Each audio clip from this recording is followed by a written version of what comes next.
नमस्कार। न्यूज 18 बिहार झारखंड के सभी दर्शकों का जो इस वक्त हमारे साथ लाइव पर जुड़े हैं। खान सर हमारे साथ जुड़ गए हैं पटना से। परिचय क्या दें इनका, कई बार हमारे साथ आ चुके हैं। बहुत बहुत नमस्कार खान सर, कैसे हैं आप? नमस्कार सर। नमस्कार सर, बढ़िया सर। ठीक ठाक है ना? खांसी वासी नहीं ना है? हाँ, हम तो सही हैं, स्टूडेंट ठीक ठाक नहीं है सब। हाँ, ये जो चीज आपने कहा आपकी कि स्टूडेंट ठीक नहीं है, और इसी विषय को लेकर हम यहाँ पर खान सर को हमने बुलाया है, क्योंकि हमने शिक्षक से अधिक कोई नहीं पहचान पाएगा कि अभी जो स्टूडेंट्स की हालत है, जो छात्रों ने मेहनत की, उनकी क्या हालत है। उनके माता पिता के बारे में वो दूसरा चैप्टर है, लेकिन पहला चैप्टर जब हम देखते हैं तो काफी दुखी होते हैं कि ऐसा क्यों हो रहा है। जब हम आरआरबी की बात करते हैं एक, तो उसके साथ आजकल एक स्कैम जुड़ रहा है। क्यों जुड़ रहा है, कैसे कैसे ये चीजें, कहाँ कहाँ गलतियां हुई, कहाँ पर लूप होल्स हैं, और कहाँ पर हमें चिंता जतानी चाहिए, और क्यों रेलवे ने चिंता नहीं जताई, ये सारे विषय को हम पूरी तरह से एक्सप्लेन करेंगे। खान सर हमारे साथ जुड़े हुए हैं। खान सर, जरा इसे एक्सप्लेन कीजिए। ये अच्छे अच्छे लोग समझ नहीं पा रहे हैं गुणागणित, जरा इसे एक्सप्लेन कीजिए ये क्या है, और घोटाले तक पहुंचने में, स्कैम तक पहुंचने में इसे कितना वक्त लगता है। देखिए, इसके कई सारे खामियां हैं। मैं बेसिकली जो लड़कों, एक है नॉर्मलाइजेशन। नॉर्मलाइजेशन एक ऐसा तरीका होता है जो 120 नंबर के एग्जाम में आपका रिजल्ट डिक्लेयर करता है 100 नंबर के हिसाब से। अगर कोई लड़का 50 नंबर, सपोज कीजिए वो 60 नंबर बना के आया है, तो उसका रिजल्ट में 60 नंबर नहीं दिखेगा।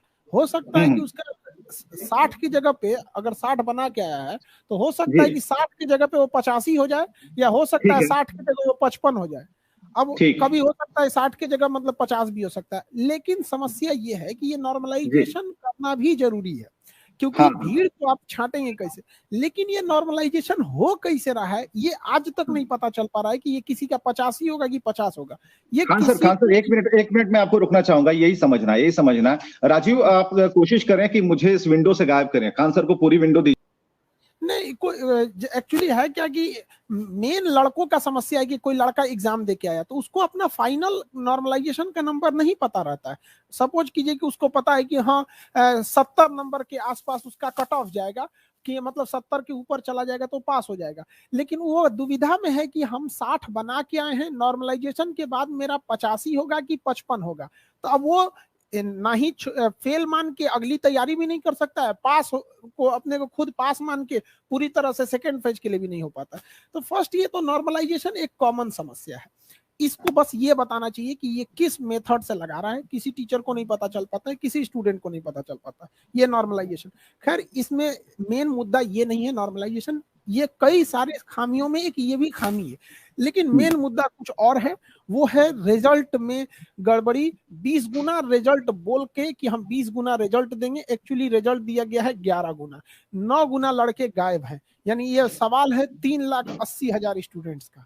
मेन समस्या ये है कि जब आपने फॉर्म में बोला, और रेलवे का हिस्ट्री उठा के देखिए, जब से रेलवे बना है, अगर वो कहता है कि हम 10 गुना रिजल्ट देंगे तो 10 गुना ही देता है। किसी एग्जाम में पिछली बार वो 15 गुना कहा था तो 15 गुना दिया। इस बार वो 20 गुना कह के 11 गुना कह रहा है। मेन समस्या यही है। इस समस्या के बारे में क्या पहले से कोई प्रिडिक्शन नहीं होता, जानते नहीं? क्योंकि आप लोग तो लगातार पढ़ाते रहे हैं, तैयारियां करवाते रहे हैं, रात रात भर मैंने देखा है कि आप क्वेश्चंस को रिपीट करते हैं, उसे बताते हैं, अगले दिन की तैयारी करते हैं। तो क्या ऐसे में वक्त नहीं मिलता इसे देखने के लिए, एनालाइज करने के लिए, फिर कुछ गड़बड़ करेंगे? हमेशा कुछ ना कुछ मतलब वो नया करते रहते। इस बार क्या हुआ है ना कि उन सबसे बड़ा गलती आप देखिए कि उन्होंने जो ग्रेजुएशन होता है, तो ग्रेजुएशन के लड़कों को उन्होंने साथ एग्जाम दिया 10+2 यानी इंटरमीडिएट के लड़कों को। अब आप सोचिए कौन ऐसा इंसान होगा जो इंटर और ग्रेजुएशन के लड़के को एक साथ एग्जाम में बैठाएगा। अगर आपको बैठाना है तो ग्रेजुएशन वालों के लिए अलग क्वेश्चन दीजिए, इंटर वालों के लिए अलग क्वेश्चन दीजिए। लेकिन इन्होंने क्वेश्चन दे दिया एक ही कॉमन। तो हुआ क्या कि ग्रेजुएशन वाला ने अच्छा परफॉर्म कर दिया, क्योंकि क्वेश्चन का लेवल जो था इंटरमीडिएट के लेवल पे था। आरआरबी का कहना है कि हमने क्वेश्चन तो इंटरमीडिएट के लेवल का किया था, तो इंटर वालों को समस्या क्या है? समस्या ये नहीं है, आपने गाय की रेस में आपने घोड़े को दौड़ा दिया है, गाय अपने जगह पे दौड़ रही है। अब ये क्या है कि ग्रेजुएशन वाले अच्छा कर गए, पहली समस्या यहाँ आई। दूसरी, इससे भी घातक क्या हुआ, ये तो समस्या है, अब बीमारी समझिए क्या है। ग्रेजुएशन वाले को लिए एक सीट रिजर्व कर दिया गया कि हाँ अब तुम जाके सेकेंड फेज का एग्जाम देना, जिसे computer based test second phase CBT 2 कहते हैं। यहाँ तक समझ में आता है। इसको कहा गया कि तुम तो ग्रेजुएशन के लेवल पे एलिजिबल हो ही, एक काम करो तुम इंटर वाले सीट के लिए भी एलिजिबल हो, तो एक काम करो यहां से भी एक सीट लेके इसमें चले जाओ। अब बताइए ये जो ये समस्या है कि इसको आपने ग्रेजुएशन के हिसाब से दिया ही है और कहा कि तुम तो इंटर भी पास किए हो ना, ग्रेजुएशन पास हो तो इंटर तो किए ही होगे, एक काम करो तुम इसमें से भी बैठ जाओ। तो रेलवे को तो कैंडिडेट मिल जाएंगे, रेलवे को कैंडिडेट मिल जाएंगे, रेलवे को कोई दिक्कत नहीं है। मेन समस्या इंटर वाले के साथ आपने डबल घात क्यों कर दिया? एक तो उसके साथ ग्रेजुएशन वाले को बैठा है, तो क्वेश्चन सेट करना चाहिए, तो दोनों के मिडिल का भी करना चाहिए, किस हिसाब से क्वेश्चन सेट कर सकते हैं यहाँ पे? यही समस्या है। इस वजह से सबसे ज्यादा छटे हैं, 3,80,000 स्टूडेंट छट गए हैं इंटरमीडिएट। ये बड़ी समस्या है। और एक उससे भी बड़ी समस्या क्या है कि ये एग्जाम लिया, फॉर्म निकाला गया था 2019 में, 19 में जो लड़का, और कहा गया था कि 2 महीने बाद हम एग्जाम ले लेंगे, जून 2019 में जो लड़का इंटर का फॉर्म भरा था 2019 में, वो अभी 2022 चल रहा है, वो ग्रेजुएट हो चुका है। बताइए, उसका तो करियर पूरी तरह से चौपट कर दिया गया। अब इसमें क्या किया जाए बताइए? स्टूडेंट अब उस पे से आरआरबी कुछ जवाब देने को तैयार ही नहीं। तो ये जो 4 गुना 5 गुना वाला हिसाब है, ये 20 गुना वाला को किस तरीके से ये कर रहा है, ये इसमें समझ में बात आ रही है। 20 गुना वाला कैसे कर रहा है? देखिए, एक कोई लड़का है जिसका नाम है राम, ठीक है, वो ग्रेजुएट किया हुआ है। अब ग्रेजुएट वाले को एक लड़का कोई भी है राम, जिसका जो ग्रेजुएशन किया, उसको इन्होंने एक सीट दिया है क्योंकि तुमने ग्रेजुएशन के हो, और इसी राम को एक और सीट दे दिया है कि तुम इंटर भी तो पास हो ही। तो एक कैंडिडेट का 2 जगह है, एक कैंडिडेट का 2 जगह रिजल्ट है, किसी किसी कैंडिडेट का 4 जगह रिजल्ट है, क्योंकि कई लेवल के एग्जाम है इसमें, स्टेशन मास्टर भी है, ट्रेवलिंग अप्रेंटिस भी है, कई लेवल के एग्जाम है। तो एक लड़के का 4-4 जगह, 5-5 जगह रिजल्ट है। अब ये बताइए, अब एक और समस्या समझिए, ये एग्जाम है जो जिस लड़के का 5 जगह रिजल्ट हुआ, मान के चलिए राम है, ग्रेजुएशन किया, इसका 5 जगह रिजल्ट हो गया, इसका स्टेशन मास्टर में भी हुआ, ट्रेवलिंग अप्रेंटिस में भी हुआ, आपका टेक्निकल अप्रेंटिस में भी हुआ, कमर्शियल अप्रेंटिस में भी हुआ, कई जगह हुआ। अब उसको कहना है कि जब तुम सेकेंड फेज का एग्जाम देने जाओगे ना, तो सबका क्वेश्चन हम अलग अलग लेंगे। अब बताइए, वो स्टेशन मास्टर का एग्जाम बैंगलोर में देगा, और ट्रेवलिंग अप्रेंटिस का एग्जाम दिल्ली में देगा, कमर्शियल अप्रेंटिस का एग्जाम वो बैंगलोर में देगा। अब बताइए, वो मर जाएगा वो एग्जाम देते देते। कोरोना में ट्रेन चल रही है, फरवरी में एग्जाम। समस्या तो काफी विकेट है। हाँ, जो लड़कों के करियर पे। जी जी, इंटर वाला जो आपने सवाल किया कि सबसे बड़े अंधेरे में इंटर वालों को जबरन डाल दिया गया उस कमरे में, अब उनके साथ क्या होगा? क्योंकि आपके पास जब बैचेस चलते हैं, लड़के आते हैं या फिर जिन्होंने एग्जाम दिया, क्या उनका कहना है, क्या ओपिनियन है? गुस्से में तो जरूर होंगे, निराश भी होंगे, उन्हें बूस्टअप करना ऐसे समय में काफी मुश्किल होगा। जिस तरीके से जो डायग्राम बनाकर आपने समझाया, कैसे उन्हें हम मजबूत कर पाएंगे, उनको फिर से तैयार कर पाएंगे, या फिर ये कह पाएंगे कि अभी कुछ दिन रुक जाओ? देखिए, लड़के जो है ना खुद ही उतावले हैं सब। एक्चुअली हुआ क्या था, एक बार 2016 में रेलवे ने अचानक कह दिया कि मेरा फॉर्म वही भर सकते हैं जो ITI पास है। ठीक है, अगर आपको ITI पास लेना है तो 2 साल पहले बोलिएगा ना कि भैया जिनको फॉर्म भरना है पहले से ITI कर लो। अब कल को UPSC अचानक कहेगी कि जो PG किया है वही फॉर्म भरेगा, तो अरे भैया उसको कम से कम मौका तो दीजिए, जिंदगी भर से तो आपने ग्रेजुएशन पे लिया है, अचानक कह दीजिएगा कि ये वाला फॉर्म जो भरेगा। तो रेलवे लड़कों ने क्या किया, पूरा ट्रेन रोक दिया इंडिया का। 3 दिन में रेल मंत्री साहब को हटाना पड़ गया था। अब लड़के सब उतावलापन कर रहे हैं। अब हम लोग किस तरह से कहें इस कोरोना में? लड़के हम लोग से कहते हैं कि आप हम लोग को छूट दीजिए, हम लोग कर देंगे। अब हम लोग कितना रोकेंगे हर लड़कों सबको, उनको तो अपना भविष्य इधर खान सर, जो दलीलें रेलवे की तरफ से दी जा रही हैं, जो क्वेश्चनायर या फिर उनके आंसर्स मैं देख रहा हूं हर जगह, उसके आंसर शीट टाइप से बना करके दिए जा रहे हैं कि हमारा जवाब ये है, स्टूडेंट्स का सवाल ये है। तो आप कहाँ मानते हैं कि किस तरीके से, क्या उन्हें बरगलाया जा रहा है या फिर लिपापोती की जा रही है, क्या हो रहा है? जो जवाब रेलवे की तरफ से आ रहा है, रेलवे का जवाब रेलवे के 2016 के जवाब से मैच नहीं कर रहा है। रेलवे ने 2016 में अगर कहा था कि हम 10 गुना रिजल्ट देंगे तो उसने 10 गुना रिजल्ट दिया था, लेकिन 2022 में उसने एक ही लड़के को 4 जगह काउंट किया है। तो अगर आप सही हैं तो 2016 में भी आपको ऐसे ही करना चाहिए था।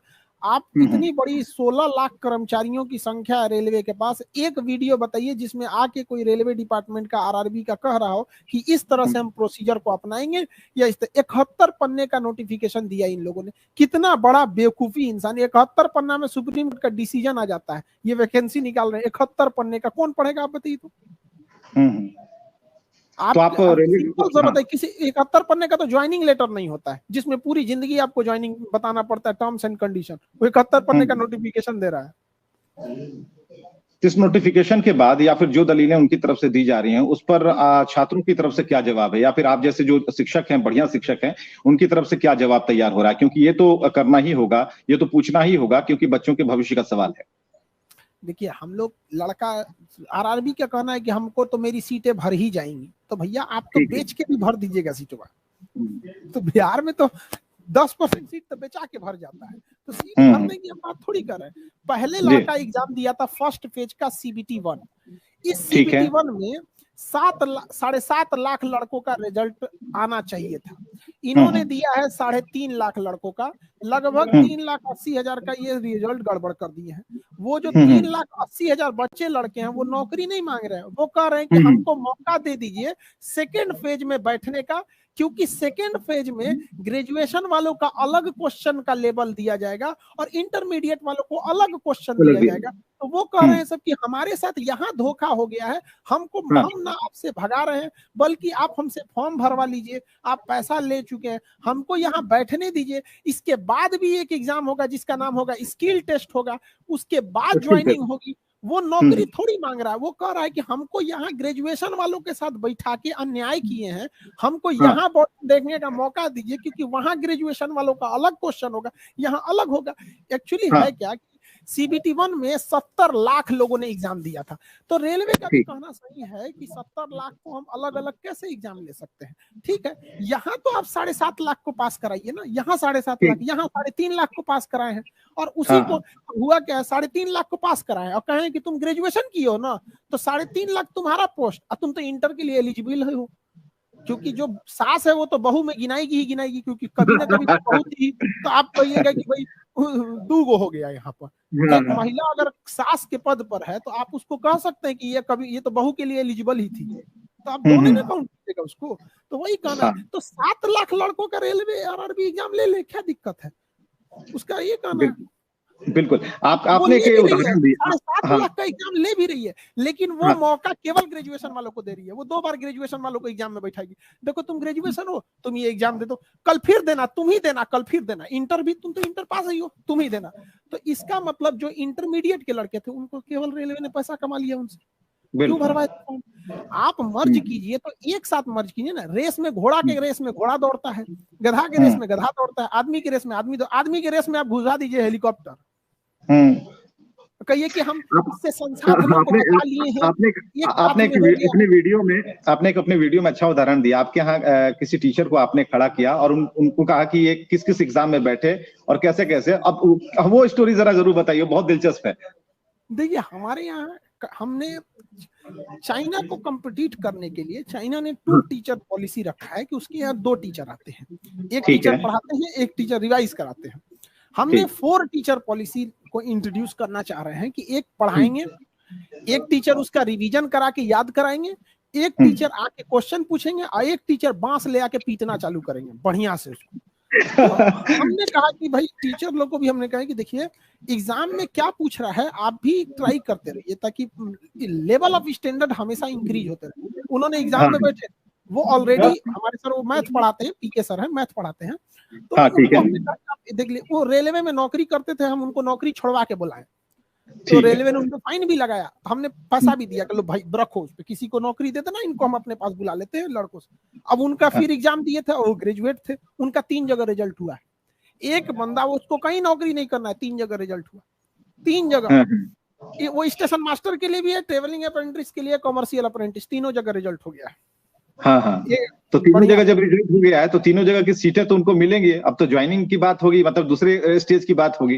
तो वो 3 स्टेज में जाएंगे तो फिर उनको 3 बार एग्जाम देना पड़ेगा, 3 बार एग्जाम देना पड़ेगा, और फिर 3 बार उनको स्किल टेस्ट देना पड़ेगा। अगर वो तीनों में पास हो गए, तो रेलवे का कहना है कि देखो हमने जादूगरी कर दिया। कैसे? अब तो तीनों में पास हो गया, अब हम उससे पूछेंगे कि तुम किसी एक को लो, तो एक को लेंगे। अरे भैया कौन सा जादूगरी किए ये, देख रहे हैं दिमाग, देखिए आरआरबी का, हम तो एक ही में लेंगे, बाकी 2 खाली रहेगा तो किसी और को देंगे। तो भैया उस रेस में केवल ग्रेजुएशन वाला दौड़ रहा है, तो आप रेस में से जो 2 सीट बचेगा भी वो दूसरे ग्रेजुएशन वाले को देंगे, उससे बचेगा तीसरे को देंगे, इंटर वाले को तो मार दिए। खान सर एक बात और, जो तीसरी सर्किल है आपकी, वहां तक पहुंचने में और कितने साल लग जाएंगे? रिजल्ट कब तक होगा?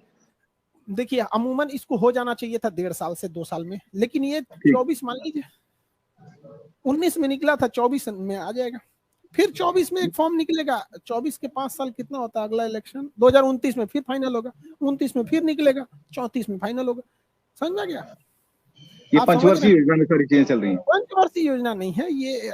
वैकेंसी लड़कों को भी पता है, इलेक्शन से पहले आती है, अगले इलेक्शन में फाइनल होती है।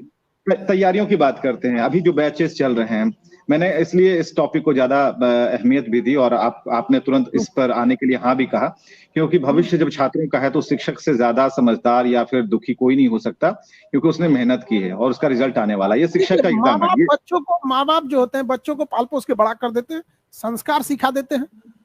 किसी भी टीचर के पास भेजे, हमारे पास या कहीं पे भी, आप हो या हम हो, आज हम यहाँ हैं या आप वहां हैं या दुनिया में कोई भी है, किसके बदौलत है? शिक्षक नहीं तो उसको पढ़ाया होगा कहीं ना कहीं, हमारे आपके शिक्षक हो, तो उसकी लाइफ बर्बाद होगी। शिक्षक की तो आवाज उठाए। गार्जियन को क्या पता कि CBT 1 क्या होता है, RRB क्या होता है, UPSC क्या होता है, इंस्पेक्टर क्या होता है। अभी एयरफोर्स का रिजल्ट रोक के रखा है इन लोगों ने। बताइए, एयरफोर्स का रिजल्ट रोक के रखे हैं।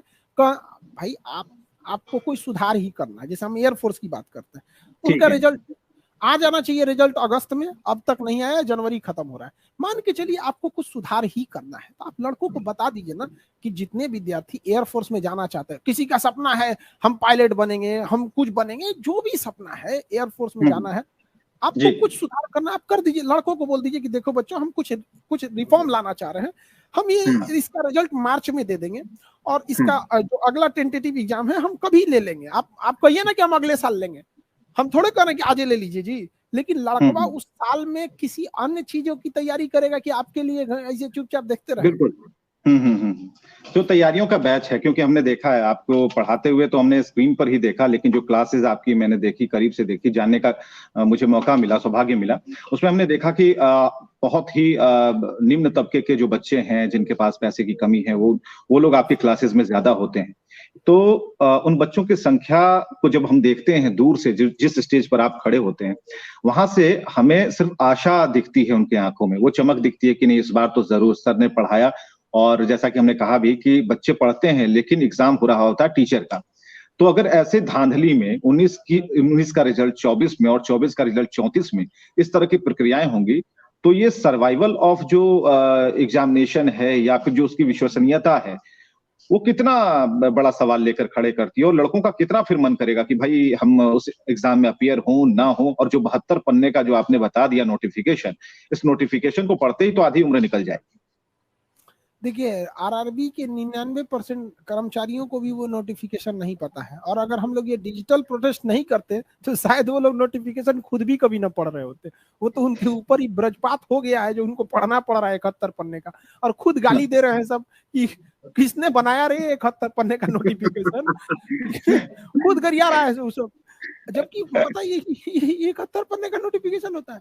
उसके बाद देखिए, हमारे पास आज भी याद है, एक लड़का हमारे पास पढ़ने आया था, वो बैच दरोगा का बैच का था। उसके पिताजी ने पैसा भैंस बेच के दिया था, उसके यहाँ दूध दुहा जाता था, उसने अब उसके पिताजी भैंस बेच के दिया था। और हमसे आके वो क्या कहा, सर जी अगर हम नहीं बने तो फिर हम यहीं पटना में मजदूरी करेंगे, क्योंकि हमारे पास कुछ नहीं है। वो वैकेंसी क्लियर हो गई, अभी वो डबल स्टार लगा के दरोगा में ड्यूटी कर रहा है। राहुल नाम था उसका। अच्छा बताइए, अगर उसकी वैकेंसी 2 साल लेट कर देते तो क्या करता? बर्बाद हो जाता। बिल्कुल बिल्कुल। देर से मिला न्याय जो होता है वो अन्याय के बराबर हो जाता है। तो बिहार में ऐसी तो कई, बिहार में जो स्थिति है या फिर जो एग्जामिनेशनों का जितनी भी तरह की परीक्षाएं हो रही हैं, प्रतियोगी परीक्षाएं, उनका जो स्तर है, उनमें जो लेट लतीफी है, तो आज तो हम झेल रहे हैं, हमारे बच्चे झेल रहे हैं, या फिर आप एज ए टीचर आप उससे देख पा रहे हैं, तो हमें समझ में आता है कैसे इस जकड़न से मुक्ति मिलेगी। ठीक है, आज हम डिजिटली इसे एक्सप्रेस कर रहे हैं, लोगों तक बता रहे हैं कि देखिए क्या है, आप ब्लैक बोर्ड पर समझा रहे हैं, डिजिटल बोर्ड पर समझा रहे हैं, और कह रहे हैं कि देखिए समझिए। कितने लोग जो हम इसलिए हमने कोशिश की कि आप पूरी तरीके से इसे समझाएं, ताकि जो आम आदमी है उन तक ये बात पहुंचे, वो भी जान पाए। उसका भी बच्चा तैयार हो रहा है, उसने भी मैट्रिक बोर्ड के एग्जाम दिया है, वो +2 में है, आगे उसे भी सरकारी नौकरी लेनी है, तो क्या कितना भरोसा रखे खान सर। देखिए, इसमें एक बहुत बड़ा बदलाव की जरूरत है। सबसे बड़ा चीज है कि जो सिस्टम बन चुका है ना, बूढ़ा हो गया है। भारत जो प्रशासनिक सिस्टम है जिसको कंट्रोल कर रहा है, पूरी बूढ़ा हो चुका है। जो 1960 के जिस मॉडल पे चल रहा था, आज भी उसी मॉडल पे चल रहा है। यहाँ पर गलतियां जब भी कोई फॉर्म निकलता है तो 10 दिन के अंदर उसको आप एक 10 दिन में एक लिंक दे दीजिए कि भाई किसी भी लड़के के पास, सारे लड़कों के पास अपना लैपटॉप मोबाइल नहीं होता है, कई लड़कों का नाम गलत हो जाता है। साइबर कैफे वाले क्या करते हैं, फॉर्म भरता है तो ट्रैफिक ज्यादा हो जाता है तो फोटो डिटेल ले लेते हैं, रात में भरते हैं तो कभी इसका फोटो उस पर लगा देते हैं।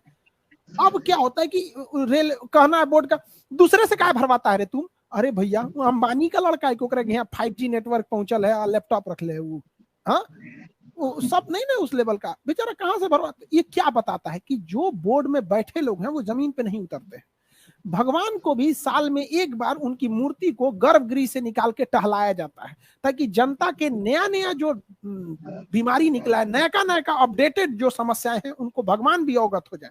नहीं तो उनको किस चीज की कमी है, उनको गर्भगृह में छोड़ दीजिए यहाँ। तो ऐसे इन लोगों को भी गर्भगृह से निकालने लायक है, थोड़ा जनता की समस्याओं को समझे। तो एक मॉडिफिकेशन लिंक दे देते कि हाँ भैया अब जिनका जिनका गलती है 2-4 आगे पीछे, कई ऐसे लड़के हैं किसी के नाम में बोर्ड ने जबरदस्ती कुमार जोड़ दिया, आधार कार्ड में है नहीं, उसकी नौकरी होने के बाद नहीं हुआ। हमारे पास एक लड़का आया था, उसका सब दिल्ली पुलिस में सब इंस्पेक्टर में हुआ था, वो वहां पास हो गया और छपरा यूनिवर्सिटी में उसका नाम था, ग्रेजुएशन किया था, 4.5 साल में उसका डिग्री नहीं आया, उसकी नौकरी हो गई। यूनिवर्सिटी के VC साहब वजह से, वो 2 भाई थे, एक साथ सिलेक्शन हुआ था, उनका मार्कशीट नहीं था, जो सिलेक्शन करने वाला था वो रो रहा था कि बच्चों हमने अपने साथ तुमको देख रहे हैं, तुम्हारा भविष्य बर्बाद हो रहा है। लेकिन क्या कहिएगा यहाँ पे, तो ये सब को एक बार ना जानते हैं, ये कलम है ना, ये कलम एक भारत में एक क्रांति हुई थी 1857 की क्रांति, अभी ना एक और होगा क्रांति भयानक, वो बंदूक से हुआ था, ये वाला कलम से होगा और उससे भयानक ये होगा। ये जो युवा है ना, ये बांध की तरह है, पानी के बांध की तरह, अभी शांत दिख रहा है, जिस दिन तोड़ेगा ना वो बहुत दिक्कत हो जाएगा। सबको समझाते हैं भाई मत खेलो। खान सर ने 3-4-5 वीडियो इस तरीके से बनाए हैं, सब लोगों को समझाया। हम ये नहीं कह रहे हैं कि किसी खान सर मंगल पांडे बनने की कोशिश कर रहे हैं, लेकिन इतना जरूर है कि खान सर चाहते हैं कि मैसेज जाए, लोग अपने बच्चों के बारे में, उनके भविष्य के बारे में सोचें। जो लड़कों के लिए लड़ रहे हैं या जॉब दिला रहे हैं, या हमने जितने भी लड़कों को, चाहे वो रेलवे में स्टेशन मास्टर बन के बैठा हो, दरोगा बन के बैठा हो, फाइनेंशियल डिपार्टमेंट में, कितने डिपार्टमेंट में हम लोगों ने भेजा, क्या हम उन बच्चों से सैलरी लेते हैं? क्या उन बच्चों से अभी क्या मिलता है हम लोग को? कोई खुश होता है तो 1 किलो मिठाई लेके चला आता है, क्या हम लोग खाते हैं? हम दूसरे के लिए ना लड़ रहे हैं भाई, हमारा क्या आ जाएगा, हम तो सो जाएंगे अभी ठंडा के दिन में, क्या दिक्कत है? लेकिन हम किसके लिए लड़ रहे हैं? वो बचवा के लिए, क्योंकि हमको पता है ये बचवा आगे जाके देश बदलेगा। बिल्कुल, जो भविष्य देश बदल सकते हैं और भारत की तकदीर बदल सकते हैं, उसके लिए कुछ शिक्षक हैं, कुछ जागरूक शिक्षक हैं जो लगे हुए हैं। जब ये आवाज उठती है खान सर, तो सिर्फ अकेले आप डिजिटली इसे सामने ला रहे हैं, या फिर आपके साथ कुछ और भी शिक्षक हैं जो चाहते हैं कि इसे और भी एक्सप्लोर करें अपने अपने मंच से? बहुत सारे टीचर लोग हैं। एक्चुअली क्या है कि थोड़ा सा हम लीड कर लेते हैं तो लड़कों को नया उत्साह मिल जाता है। बहुत सारे लोग होंगे जो बड़े फेमस हो जाते हैं तो छोटे लोगों को भूल जाते हैं। हम आज भी वही हैं जहां पहले थे, हम कभी भी अपने विद्यार्थियों को नहीं भूलते हैं। इसलिए विद्यार्थियों को एक उम्मीद लगा रहता है कि नहीं, खान सर को आज पूरे मतलब एक्चुअली क्या है कि हम बात जो बोलेंगे वो ज्यादातर पूरे पैन इंडिया तक में जाती है, तो लड़कों को एक हिम्मत मिलता है। और बाकी नीचे के लोग हैं जो मतलब जो उतने मतलब डिजिटली आगे नहीं है, उन लोग को भी हिम्मत मिलता है कि नहीं चलो ना, हम हैं यहाँ पे। अब जब युद्ध होता है तो ऐसा नहीं है कि केवल सेनापति लड़ रहा होता है, एक एक सिपाही लड़ रहा होता है, एक एक विद्यार्थी, एक एक टीचर, सब साथ है। किसी हो सकता है कि किसी को हम जानते हो तो किसी को आप जानते हो, लेकिन योगदान सबका है, किसी एक टीचर का नहीं। तो आरआरबी वालों ने फोन किया क्या आपको, आपसे संपर्क साधा कि क्या कर रहे हैं? पहले ही बात कर लिए थे, आंदोलन से पहले ही हम बात कर लिए थे। आरआरबी बिहार में 2 आरआरबी है, आरआरबी मुजफ्फरपुर और आरआरबी पटना, दोनों लोग से बात हो गई थी हमारी, और उससे भी कई सीनियर लोगों से बात हो गई। बट सीनियर लोगों ने कहा कि सर आप मेरा नाम और मेरी पोस्ट को ना बताएंगे। हमने कहा ठीक है भैया, नहीं। हमने उनको सारी चीजों को अवगत कराया कि देखिए भैया, आप बहुत सारे चीजों से आप संपन्न हैं, बस आप नौकरी मत दीजिए। जो आपने 3.5 लाख लड़कों को एग्जाम देने से रोक रखा है, बस उनको मौका दे दीजिए। आप वहां क्वेश्चन टफ कर दीजिएगा, इतना ना टफ कर दीजिएगा कि आप वहीं से न बने, फिर भी हमारा विद्यार्थी बना के आ जाएगा, फिर भी बना के आ जाएगा। क्योंकि हमको विश्वास है ना, अपने पढ़ाने पे विश्वास है, बच्चों के मेहनत पे विश्वास कि कितना भी क्वेश्चन टफ कीजिए बना के आएगा। ये है कि जहाँ ज्यादा रिजल्ट होना चाहिए वहां कम होगा, लेकिन बना के तो आएगा। तो हमारा बस यही कहना है कि थोड़ा सोचो यार। आरआरबी क्या जवाब दिया उन्होंने? ठीक है, नाम तो नहीं बताएंगे, लेकिन क्या बताया? क्या कहना है कि खान सर आपकी बातें एकदम सही है, लेकिन हम इसको अगली बार से कर देंगे। किस गधे ने इसको बनाया हमको भी नहीं पता चला। मतलब उनका भी मानना है कि गलत है, बात समझ रहे ना। लेकिन उनका कहना है कि चूंकि इसमें जब तक रेल मंत्री हस्तक्षेप नहीं करेंगे हम चेंज नहीं कर सकते। वो एक्सेप्ट कर रहे हैं कि हमसे गलती हुई है, वो ये भी एक्सेप्ट कर रहे हैं कि खान सर पहले वाला मॉडल सही था, वो ये भी एक्सेप्ट कर रहे हैं कि हम अगली बार से ऐसा नहीं होने देंगे। लेकिन उनकी भी कोई गलती नहीं है, क्योंकि इसमें एक बार रेल मंत्री हस्तक्षेप कर देंगे ना, और रेल मंत्री साहब के अंदर एक अच्छाई है कि वो स्टूडेंट की समस्याओं को समझते हैं। लेकिन दिक्कत क्या है कि रेल मंत्री के अगल बगल सब आरआरबी वाले ही बैठे रहते हैं, कहते तो यही सही है, खान सर पगला गया है, छोड़ ऐसे बोलना, निकाल देते हो, हमको पागल घोषित कर देगा सर। तो आज तो ट्विटर का जमाना है। रेल मंत्री जब बोगी के अंदर जो गंदगी होती है उसका कोई तस्वीर लेकर के उन तक पहुंचाता है, ट्वीट करता है, तो उस पर एक्शन हो जाता है। खान सर की बात नहीं मानेंगे वो। दिक्कत ये है ना कि अगर वो बात मान लेंगे तो किससे पूछेंगे, हमसे आपसे तो पूछेंगे नहीं, अपने डिपार्टमेंट वालों से ही पूछेंगे, है कि नहीं। यहाँ पे अब डिपार्टमेंट वाले अगर कह देंगे कि सर गलत हो गया है तो सुधार तो देंगे, सुधारने के बाद वो किसका क्लास लगाएंगे ये बताइए, आरआरबी वालों का। तो ये इसलिए डर रहे हैं कि हम लोग का क्लास लग जाएगा।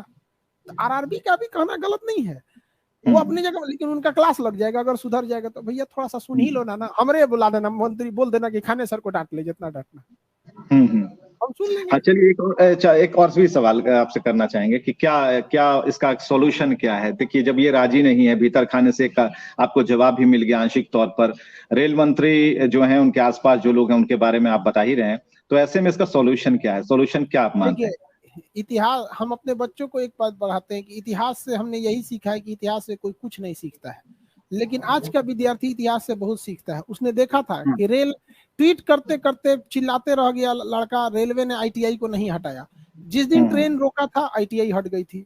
तो लड़का सब फुल प्लान में है सब रोकने के लिए। हम लोग बच्चों को कह रहे हैं कि बाबू मत करो मत करो मत करो, वो जाके रोक दे रहा, मुंबई में ट्रेन रोक दिया, यहाँ रोक दिया, आरा में रोक दिया, हम लोग मना कर रहे हैं, अब रोक देगा। तो आगे चल के तो ऐसा भी हो सकता है कि सब लोग बताएंगे कि नहीं खान सर ही लोगों को उकसा रहे हैं। हम कहा मना कर रहे हैं, आप कह रहे हैं कि हम उकसा रहे हैं, हम मना कर रहे हैं मत करो।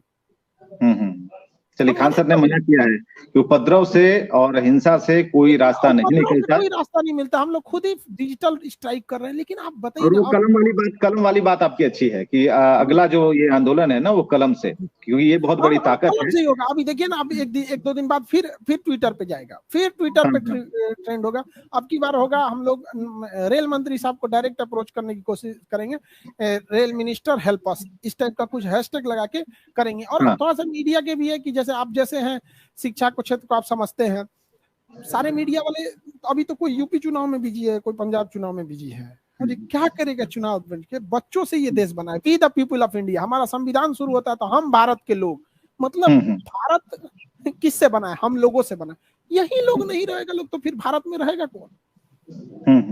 चलिए, ये आपका, जब मैंने इस प्रोग्राम को शुरू किया था तो आपके पीछे यहाँ पर आरआरबी स्कैम ये सारी चीजें लिखी हुई थी, वो चीजें साफ हो गई। और उसके बाद हमने ठीक आपने समझाना शुरू किया कि कब 19 से शुरू हुआ, 24 तक आएगा, बीच में क्या क्या दिक्कत हुई, कौन कौन से एग्जाम लिए जाएंगे, किन्हें मौका मिला किन्हें नहीं मौका मिला, किनकी जिंदगियां बर्बाद हो गई। और उन माता पिता को भी आपकी तरफ से एक संदेश जरूर गया, लेकिन हम चाहेंगे कि उन्हें अपील जरूर करें, क्योंकि जो बच्चे के माता पिता हैं वो ज्यादा घबराए हुए हैं और उन्हें ऐसा लगता है कि इस पर कोई अगर सॉल्यूशन आ जाता है तो मेरा बच्चा तो किसी से कम है नहीं, खान सर के पास पढ़ता है या फिर अन्य किसी बढ़िया टीचर से पढ़ता है। सारे टीचर अच्छा पढ़ाते हैं, कोई टीचर ऐसा नहीं है कि जो खराब पढ़ाता है, सारे टीचर है, अपना अपना पढ़ने का वो होता है। और हम आपको भी एक बात बोलते हैं, आप इस चीज को आप सेव करके रखिएगा अपने पास। जो नियम आरआरबी लाया है ना, अगली बार इसको चेंज करेगा, हम आपको बोलते हैं, लिखित देते हैं, चेंज करेगा। और तब उससे पूछिएगा ना कि उसमें कुछ गलती थी, तो उस समय वो सीना तान के कहेगा हाँ एकदम गलती हो गया था, सुधार दिए, लेकिन अभी नहीं बोलेगा, अभी नहीं बोलेगा। तो इसीलिए सॉल्यूशन के इसीलिए सॉल्यूशन के लिए जरूरी है कि जो हमारे शिक्षक हैं उनके पास भी बहुत सारे चीजें हैं जिसे वो देखते हैं, तोलते हैं, नापते हैं, तब बोलते हैं। हम 2 साल 8 महीना पहले ही कह दे रहे हैं, 2 साल 8 महीना पहले कह रहे हैं कि जो नेक्स्ट आरआरबी आएगी उसमें ये नियम नहीं रहेगा। और उस समय यही आरआरबी कहेगी कि हमारा पुराना गलत था, अभी कह रही है सही है। तो फिर इतने बच्चों का क्या होगा, इतने बच्चों का जो समय गया उसका क्या होगा, इसका कौन फिर वहां पर एक आवाज निकलेगी। को कौन देख रहा है सर जी? कुछ आप जैसे ईमानदार पत्रकार हैं, कुछ टीचर हैं, बाकी कौन देख रहा है? आरआरबी समझा देती है रेल मंत्री साहब को, गए महाराज चुप हो जाएंगे सर, खान सर कितना दिन चिल्लाएंगे, छोड़िए। चलिए, तो एक बड़ी बात थी और इसे समझना जरूरी था। कोरोना काल में हम सभी जी रहे हैं, सोशल डिस्टेंसिंग की बात कर रहे हैं, लेकिन इतना भी जिन क्षेत्र में हम हैं, जिस क्षेत्र से जुड़े हुए हैं, और खासकर बच्चों की शिक्षा का सवाल है, तो इससे कोई कॉम्प्रोमाइज नहीं होना चाहिए। और जहां तक उन्होंने पढ़ाई की, मेहनत की, अगर उनके लिए उनके गुरु खड़े हैं स्तंभ बनकर, तो उनकी बात पर ध्यान देना चाहिए। ठीक है, अधिकारी कह रहे हैं, अलग तरीके से समझा रहे हैं, लेकिन आरआरबी को भी सोचना चाहिए सर, पूरे रेलवे डिपार्टमेंट को, कि एक साथ पूरे हिंदुस्तान का टीचर नहीं पगला जाएगा। एक आध समस्या जेन्युइन है तो ही चिल्ला रहा है, आप पूरा एक साथ पागल नहीं। मान के चलिए हम ही को समझ जाइए, क्या मान के चलिए खान सर गलत है, तो क्या पूरा हिंदुस्तान का टीचर गलत है? 8 मिलियन ट्वीट क्या खान सर कर सकते हैं? हमने तो बस एक ट्वीट किया और उस ट्वीट पर लाखों रीट्वीट हुए, टोटल ट्वीट पहुंच के 8 मिलियन पहुंचे। क्या खान सर 8 मिलियन ट्वीट कर देंगे? नहीं ना कहीं कॉमन समस्या। तब तो अगर रेलवे ही सही है तो वही कह दे अपने फेवर में 1 मिलियन ट्वीट निकाल दे। बिल्कुल खान सर, बिल्कुल। छात्रों के भविष्य का जब सवाल है तो इस पर न्यूज़ 18 आपके साथ है, और आपने भी हमें सही समझा और आपने इस आधार को चुना, तो इसके लिए हमें काफी खुशी है, क्योंकि उनकी आवाज, या फिर टीचर का मामला हो या हर उस व्यक्ति का मामला जो कि अपनी आवाज उठाना चाहता है, तो हम कोशिश करते हैं कि ये, क्योंकि अभी जिस तरह से डिजिटल युग चल रहा है, इसमें इससे बढ़िया कोई और माध्यम नहीं हो सकता कि हम अगर उन्हें जगा पाए, जो कि नियम बनाते हैं। और जिस 75 पेज का जिस की बात खान सर बता रहे थे, ये सही में अचंभा है, अचरज वाली बात है कि हम उसे पढ़ें या कोर्स की किताब पढ़ें, जब उनके अधिकारी ही पढ़ने में ज्यादा वक्त लगा रहे हैं, तो उन बच्चों का क्या होगा। खान सर, अगर कोई अपील हो, अगर आप चलते चलते कुछ कहना चाहते हैं तो आप जरूर कहें। हम यही कहेंगे कि देखिए, बच्चों के भविष्य के साथ नहीं खेलना चाहिए। ग्रेजुएशन के लड़कों को इंटर के लड़कों के साथ बैठा है। और एक चीज और सुनेंगे तो आप हंसिएगा कि ग्रेजुएशन वालों का कट ऑफ गया है 80 नंबर, अलग अलग बोर्ड में 2-4 नंबर आगे पीछे हैं, और जो इंटर किए हैं ना, इनका कट ऑफ गया है 93 नंबर। मतलब आप हमको लगता है कि आरआरबी से आपको कोई मतलब नाता नहीं, मतलब एक बात जानिए ना कि आप मीडिया से जुड़े हैं, आपको बहुत कम ही ये सब चीजों का सुनना। आपको कैसा लगता है कि एक एग्जाम में बैठा है, ग्रेजुएशन वाला 80 आया पास हो गया, इंटर वाला 93 ला, एक तो बेचारा सोचिए इसका मेहनत, सोचिए कितना मेहनत किया होगा, ग्रेजुएशन वालों को पछाड़ दिया है ये। अरे ये जारी रहेगा। तो ये सब देखने के बाद आप संदेश दीजिए तो क्या कहिएगा? संदेश विद्यार्थियों को नहीं, आरआरबी को देखना चाहिए कि जो देखेगा वो क्या सोचेगा। अब क्योंकि हम कई आरआरबी के चीफ को, कई जितने हैं आरआरबी वगैरह, सबको हम पर्सनली भी जानते हैं, तो हम कुछ हार्ड वर्ड यूज करेंगे तो फिर हम मुलाकात होगा तो फिर वो लोग कहेंगे खान सर आप ऐसे बोल दिए, मतलब।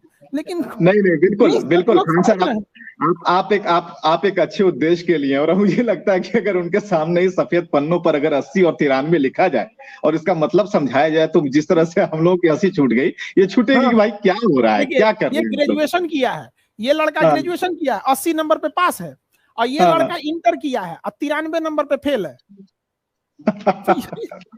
विचित्र किंतु सत्य। हम सोचते हैं कि अगर दुनिया वाले देखेंगे तो हमारे ऊपर नया डिजाइन से कोसेगा सब हम लोग को। क्या बहुत शुक्रिया खान सर, इस चीज को समझाने के लिए। समझना जरूरी था, समझाना जरूरी था, आपने इतना वक्त को भी हाथ जोड़ के कहते हैं कि देखिए, हम लोग आपसे कोई हमारा व्यक्तिगत बैर नहीं है, बच्चों की भविष्य के लिए कर रहे हैं। हो सकता है कि इसमें आपके भी रिश्तेदार हो, आपके भी बच्चे, वो बच्चे पढ़ लिख लेंगे, अपने परिवार में खुश रहेंगे, देश का भला होगा।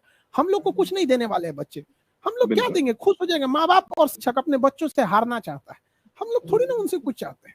बहुत पते की बात, हारना चाहता है शिक्षक, लेकिन अगर चाहता है, आप देखिएगा लकड़ी को कितना भी पानी में फेंक दीजिए, गहरे से गहरे पानी में लकड़ी को फेंक दीजिएगा, लकड़ी नहीं डूबेगा, क्योंकि जब लकड़ी पेड़ था तो पानी ने ही उसे सींच के बड़ा किया था। तो जो सींच के बड़ा करता है वो कभी डुबाता नहीं है। तो हम लोग बच्चों को सींच के बड़ा करते हैं, हम उनके भविष्य को कभी नहीं डुबाना चाहेंगे, तो हम लोग की मजबूरी है। चलिए, जो लोग एक शिक्षक को इस बात पर आमादा कर रहे हैं कि वो बार बार अगर हाथ जोड़ रहा है स्क्रीन पर और ये कह रहा है कि बच्चों के भविष्य से खिलवाड़ मत कीजिए, तो कम से कम मत कीजिए। क्योंकि अब जब आप कहते हैं कि भारत गुरु की भूमिका में है, पूरे विश्व को संदेश देता है, तो भारत के अंदर ही रहने वाले जो कुछ गुरु हैं, भारत विश्व गुरु, तो ये देखिए विश्व गुरु का जो इक्वेशन है, तो दुनिया ना हंसे हमारे ऊपर, कुछ ऐसा कर कमाल कि तेरा हो जाऊं, जो कहा जाता है, जो संगीत के बोल है, कुछ ऐसा कीजिए। और आरआरबी को सोचना पड़ेगा। खान सर ने करबद्ध प्रार्थना की है, हाथ जोड़कर प्रार्थना की है कि आपको इनके भविष्य के साथ खिलवाड़ नहीं करना चाहिए, कुछ ऐसा करिए कि आपके हो जाएं और जिंदगी भर कहें कि भाई कमाल कर दिया इन लोगों ने। और रेल मंत्री जी तक ये संदेश जरूर पहुंचेगा, क्योंकि ट्वीट के माध्यम से इसे हम हर मंच पर देने की कोशिश करें। खान सर बहुत बहुत शुक्रिया समय देने के लिए। और